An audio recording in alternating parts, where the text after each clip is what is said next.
Kapitana ni Hides at Medeth may personal issues nagwawala sa social media sa kaunting di pagkakaunawaan. Magandang araw po sa inyong lahat, sa lahat po ng Team Medeth, Team Jadith, at sa lahat ng independent and silent supporters ni Bunso. Shout out po sa inyong lahat, himayin at pag-usapan po natin ang tungkol sa legit na reactor ni Medeth na si Kapitana ni Hides. Na kung saan hindi po issue ang pagiging supporter po niya kay Bunso. Kundi may in-order kasi si Kapitana ni Hides na beauty products na online selling ni Bunso. Dahil nga avid supporter siya ni Bunso at tumutulong din sa charity niya. Ay umorder na rin siya kay Bunso ng pangpag-anda para sa anak niya. Ngayon nakalipas na daw ng ilang linggo, at napadala na ni Kapitana ang bayad niya kay Bunso. Ay naghingi naman ng paumanhin si Bunso na hindi pa niya mapadala ang order dahil na busy siya. Kaya naintindihan naman daw ni Kapitana, lumipas na ang 3 linggo. Ay hindi pa rin nag-reach out si Bunso about sa address ni Kapitana. Kasi nga hindi na nabasa ni Kapitana dahil ni-restrict na nga niya si Bunso.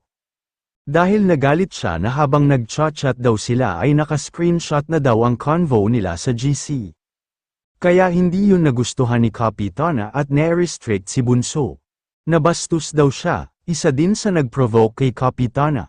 Na magsalita na sa live dahil kay Egypt TV na lagi nagpaparinig at madami ng pinagsasabi sa live din niya. Pero labas na po dito sa issue sa pagsuporta at avid fan niya kay Medeth.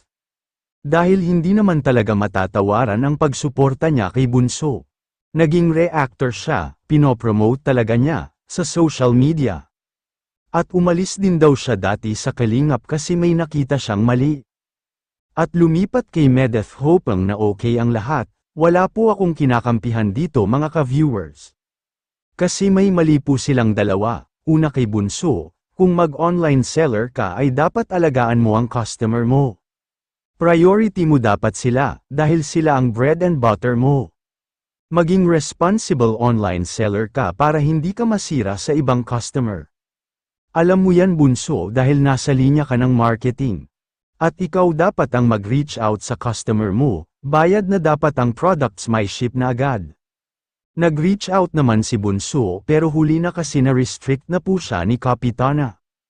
Kaya hindi na nabasa ang chat niya para sana sa address. Para maayos sana nila ang kanilang hidwaan, at para malinis din ang name niya. Na gusto niyang ingatan, at pangalagaan, kay Kapitana ni Hides naman. Dapat pinag-usapan na lang privately, hindi na dinaan sa social media. At pagsalitaan pa ng masasakit na salita si Bunso, na pwede na daw matawag na scammer, dahil hindi daw dumating ang order niya. Ang dami naman hindi nagustuhan ng Medeth supporters ang pagla-live ni Kapitana. Kasi maraming nakikisawsaw at mga marites, nakikigulo at sumasakay lang sa sitwasyon. Alam nyo guys misunderstanding lang talaga lahat at makukuha naman sa magandang usapan. Sana huwag na po magsiraan at ayusin na lang ang gulo. Marami nga humingi na kung pwede daw magpaliwanag si Bunso sa side niya para maliwanagan din ang mga supporters niya. Ang punot dulo ng bangayan nila ng mga reactors sa GC, para sa mga nagmamahal sa kanya na need na marinig ang side of her story, hindi po tayo hahatol dito guys kung sino ang mali o tama.